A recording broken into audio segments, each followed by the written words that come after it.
उपराष्ट्रपति चुनाव को लेकर मोर्चा तैयार हो चुका है और आज एनडीए के उम्मीदवार के तौर पर सीपी राधाकृष्णन ने अपना नामांकन दाखिल कर दिया है। प्रधानमंत्री नरेंद्र मोदी खुद राधाकृष्णन के प्रस्तावक बने। नामांकन के कुल 4 सेट पेश किए गए। आपको बता दें कि उपराष्ट्रपति के चुनाव में इस बार दोनों उम्मीदवार दक्षिण भारत से हैं।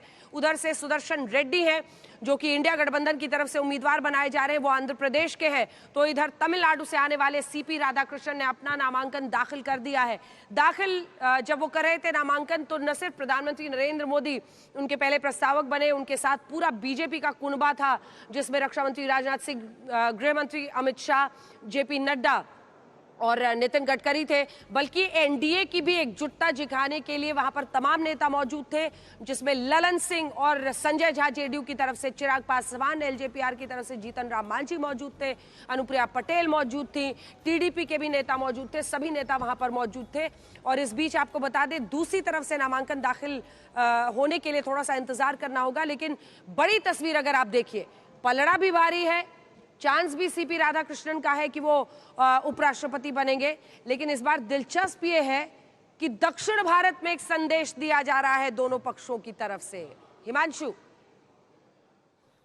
देखिए, दोनों ही पक्षों से जो है दक्षिण भारत में संदेश दिया जा रहा है। एक तरफ तमिलनाडु विधानसभा चुनाव को मद्देनजर रखते हुए सीपी राधाकृष्णन को उम्मीदवार बनाया गया है। उनका संघ का बैकग्राउंड है, ये बात भारतीय जनता पार्टी आलाकमान बहुत अच्छी तरीके से जानता है। 2 बार वो सांसद रहे हैं, प्रदेश अध्यक्ष रहे और प्रदेश में कई विभिन्न पदों पर रहे हैं। क्योर बोर्ड के जो है वो चेयरमैन रहे। दूसरी तरफ जो है सुदर्शन रेड्डी है, जो सुप्रीम कोर्ट के अंदर जो है पूर्व में जज रहे हैं। तो ऐसे में कोशिश दोनों ही तरफ से है कि दोनों ही गठबंधनों में एक दूसरे के खिलाफ जो है सेंध लगाने की हो, लेकिन सेंध लगती हुई अभी तक नहीं दिख रही है, क्योंकि आम आदमी पार्टी जो इंडिया ब्लॉक से बाहर थी वो भी अब सुदर्शन रेड्डी के पक्ष में है और वाईएसआरसीपी क्योंकि कई ऐसे मौके पर जो है सरकार का साथ देती रही है, इस बार भी वो एनडीए के साथ खड़ी नजर आ रही है। बीजेडी ने अभी तय नहीं किया है, क्योंकि नवीन पटनायक की तरफ से जो है वो अभी पार्टी आलाकमान, पार्टी लीडर्स को ये नहीं बताया गया है कि उनको क्या करना है,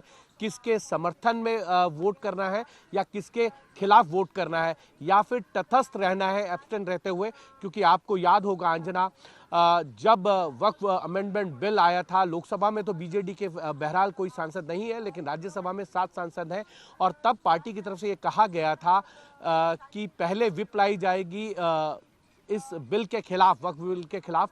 लेकिन उसके बाद जो है पार्टी के जो चीफ व्हिप है राज्यसभा में सस्मित पात्रा, उन्होंने कहा कि सांसद अपनी अपनी अंतरात्मा की आवाज़ पर जो है वो वोट दे सकते हैं। और अंतरात्मा की आवाज़ पर ऐसा हुआ कि 5 सांसदों ने जो है बिल के पक्ष में वोट कर दिया, जो हमेशा बीजेडी करती रही है एनडीए के बाहर रहते हुए भी।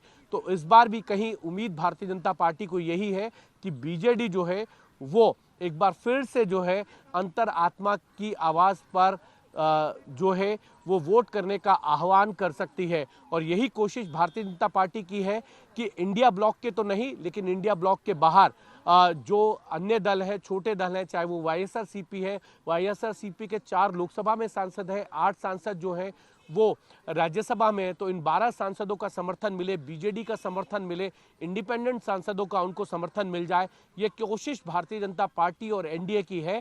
और इससे जो है जो नंबर एनडीए के हैं उसमें और ज़्यादा बढ़ोतरी हो जाए और ये मार्जिन जो है वो लगभग 120 से 125 जाए। लेकिन आपको याद करना होगा, पिछली बार जब जगदीप धनखड़ उम्मीदवार थे तो 521 सांसदों का समर्थन जो है जगदीप धनखड़ को मिला था, जिसमें ममता बनर्जी ने इंडिया ब्लॉक में यानी यूपीए में रहते हुए, विपक्ष में रहते हुए जो है एब्सटेन कर जो है एक तरीके से उनका समर्थन किया था, उनके खिलाफ वोट नहीं किया था। इसमें महत्वपूर्ण भूमिका जो है हेमंता विश्व शर्मा ने निभाई थी, जब जगदीप धनखड़ और ममता बनर्जी की एक बैठक कराई थी दार्जिलिंग के अंदर।